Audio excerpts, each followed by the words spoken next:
Agora, o economista da Suno Research, Rafael Pérez. Tudo bem, Rafael? Bem-vindo mais uma vez aqui no Money. Boa tarde para você. Boa tarde, Muriel. Boa tarde a todos que nos assistem. Muito bom estar aqui com vocês.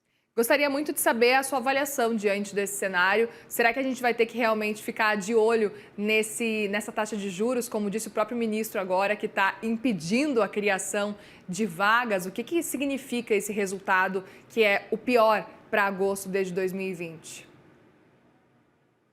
Perfeito, Muriel. A gente pode analisar, acho que, sob diversos prismas esse resultado, né? Primeiramente, se a gente olhar para o mês de agosto, de fato, veio muito abaixo do que se a gente pegar ali a média, 2021 até hoje, né?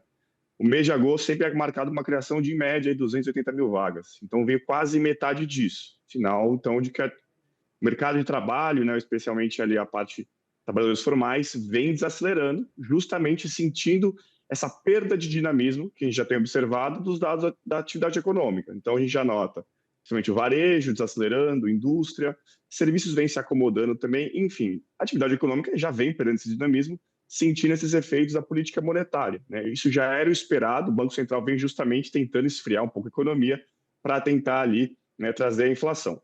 Outra questão importante nesse prisma, né, sobre dessa ótica do CAGED. No ano, a gente criou 1,5 milhão de vagas. É um número bastante expressivo, um número bom, inclusive, né? Está um pouco abaixo do ano passado, mas acima de 2023. Então, isso mostra que, apesar dessa desaceleração, ainda assim é uma criação bastante expressiva, tem ajudado a manter a renda e o consumo das famílias em alta. Isso, inclusive, tem beneficiado, né, apesar de a gente notar uma desaceleração da atividade econômica, a gente nota que alguns segmentos ainda estão bastante resilientes. Por exemplo, serviços. Né? O serviço, se a gente olhar para o dado de agosto, representa quase 55% das vagas criadas. E esse é um segmento em especial que ganhou muita força nesse pós-pandemia e nos últimos anos tem mostrado uma resiliência e um crescimento muito acima do que se esperava. Você tem diversos setores de serviços, seja de lazer, hotelaria, saúde, bem-estar, serviços empresariais, todos puxando muito a atividade econômica. Né? Então, isso tem favorecido o CAGED e deve fazer com que essa desaceleração, mitigue um pouco essa desaceleração do mercado de trabalho, tá? Principalmente da criação de vagas formais. Mas, de toda forma, né, eu acho que me parece que é um mercado de trabalho que continua resiliente, apesar da desaceleração, me parece que é mais uma acomodação em patamares mais baixos, sentindo esses efeitos da política monetária restritiva, né, sentindo ainda algumas incertezas, se a gente olhar índices de confiança de empresários vem caindo, né, mas acho que me parece ainda que é um mercado de trabalho que surpreende positivamente, né, se a gente olhar no dado do ano, apesar do mês de agosto mostrar uma queda mais expressiva na criação de vagas. A gente pode falar que esse é o primeiro resultado de mercado de trabalho como um todo que vem um pouquinho mais para baixo do que estava sendo projetado e que isso pode ter relação realmente com esse cenário da taxa de juros, porque como um todo a gente só vinha vendo resultados extremamente positivos e surpreendentes, inclusive, para o mercado de trabalho, né, Rafael? Exatamente, não, sem sombra de dúvidas. A política monetária já vem sendo sentida na atividade econômica, né?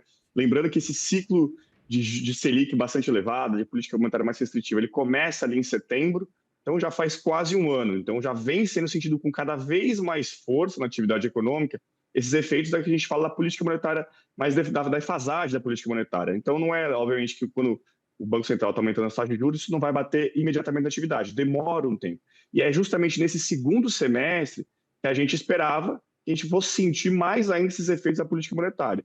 Então, por exemplo, se eu olhar métricas, diversas métricas do CAGED, se eu pegar a média dos últimos 12 meses, a média dos últimos 3 meses, saldo trimestral, todos vêm desacelerando nos últimos meses. Então, isso é justamente fruto dessa economia que está perdendo fôlego. Então, você vai ter, obviamente, setores que vão sofrer mais, a indústria de transformação tem sofrido mais, construção são setores que empregam bastante, e que devem contribuir para essa desaceleração da economia. Mas, obviamente, como você tem segmentos que estão resilientes, principalmente serviços, eles devem mitigar esses efeitos e fazer com que a gente vá notando esse mercado de trabalho se acomodando em patamares mais baixos, né? E até é importante destacar que, apesar do CAGED estar desacelerando, a gente nota que os dados de taxa de desemprego, da PNAD contínua, estão em mínimas históricas, né? Então, você tem um movimento em que o trabalho formal tende a desacelerar, mas outros setores da economia continuam contratando. Por exemplo, serviço público, trabalhadores por conta própria, e aí está muito ligado a trabalhadores por aplicativos. Então, você tem diversos movimentos, né? A gente tem notado mudanças bastante estruturais no mercado de trabalho, e aí ajuda a explicar por que a gente tem notado essa resiliência, taxa de desemprego em mínimas históricas.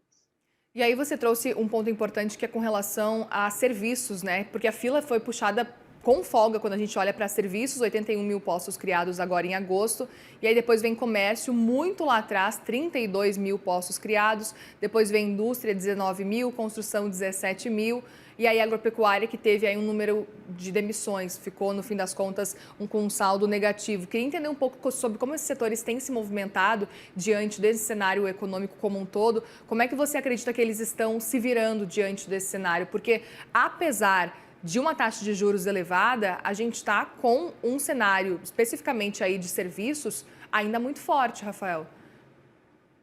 Exatamente, né? E acho que esse ponto, né, que me parece que tem modificado um pouco a economia brasileira é o setor de serviços ganhando cada vez mais força, cada vez mais peso, Tá. né? Então, se a gente for olhar nesse pós-pandemia, nesses últimos 4 anos, os serviços empresariais ganharam muita força, outros serviços, como saúde, educação, né, lazer no geral, ganhou muita força. Historicamente, se a gente for olhar o setor de serviços como um todo, ele é um setor muito intensivo em trabalho. Então, naturalmente, é um setor que emprega mais, já é esperado que vai empregar mais. Só que o que a gente nota hoje é uma economia brasileira em diferentes velocidades. Então, a indústria vem desacelerando e até então a tendência é que a indústria é um setor que depende mais da política monetária, está mais ligado ao ciclo da economia, depende mais de crédito, depende mais de financiamento. Esse segmento é esperado mesmo que a gente tenha uma queda das contratações, né, uma diminuição das contratações ao longo do ano. Construção civil, mesma coisa. Só que os serviços, esse tem sido, né, a grande surpresa positiva, a tendência é que ele segure mais essa desaceleração do mercado de trabalho, né? Se a gente observar nos últimos anos, né, quem puxou muito o crescimento da economia brasileira foi o segmento de serviços, né? E aí acaba virando um ciclo quase que virtuoso, porque você tem um setor de serviços que emprega muito, você tem um aumento da renda do consumo, isso se reverte em mais consumo, por exemplo, de serviços, do varejo, que contrata mais, né? Então, você note que isso acaba gerando esse ciclo quase que virtuoso.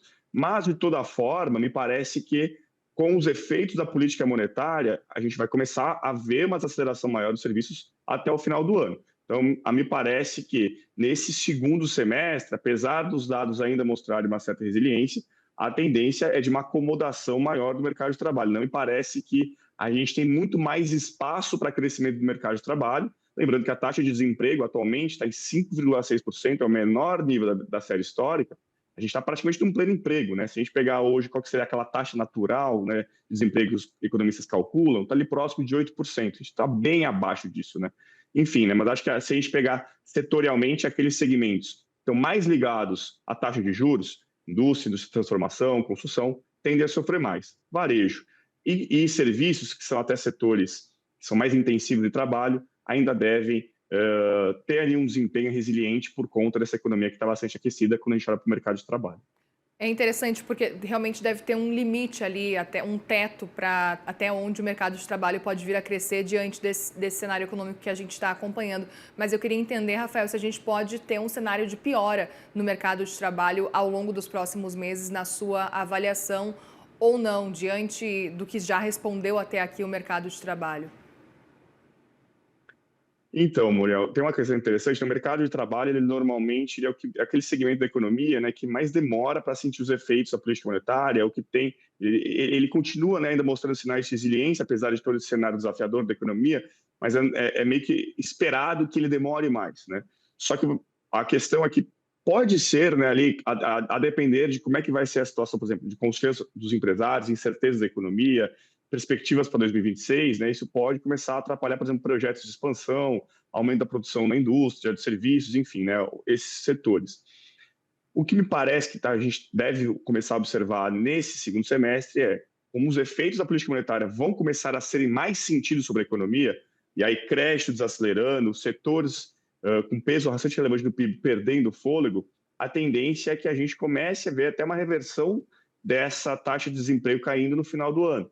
Então, por exemplo, aqui, a gente aqui na Suno acredita que a gente chegou praticamente no piso ali da taxa de desemprego, talvez tenha um espaço para mais uma queda aí marginal, né? Mas não me parece que haja mais espaço para grandes quedas, tá? Justamente porque a gente está já caminhando para o final do ano, a gente ainda deve ter ali um efeito importante sobre o mercado de trabalho por conta daquelas contratações de final de ano, que são mais temporárias, isso deve trazer algum fôlego, mas quando eu olho para toda a estrutura do mercado de trabalho, da economia brasileira, da desaceleração da economia, dos efeitos da política monetária, já me parece que já não tem grandes espaço para o mercado de trabalho melhorar muito mais. A gente chegou até num nível que poucos economistas esperavam que chegaria diante de uma Selic a 15%. Então, a gente acredita aí que até pode haver uma pequena alta da taxa de desemprego ali até dezembro, mas, de toda forma, ainda assim é um mercado de trabalho muito resiliente e é sempre importante destacar. Apesar da economia real, da atividade econômica ser beneficiada por esse mercado de trabalho, representa um desafio para o Banco Central. Lembrando que a inflação de serviços está muito ligada ao mercado de trabalho aquecido. Isso pode trazer um desafio adicional aí para o Banco Central na hora de, né, na política monetária. Isso pode fazer com que a inflação demore mais para cair e isso faça com que os juros se mantenham mais altos por mais tempo, né? Muito bem, veremos então os próximos meses. Rafael Pérez, economista da Suno Research, obrigada mais uma vez pela conversa. Bom trabalho para vocês e boa semana por aí. Obrigado, Muriel. Boa semana para você também. Obrigada.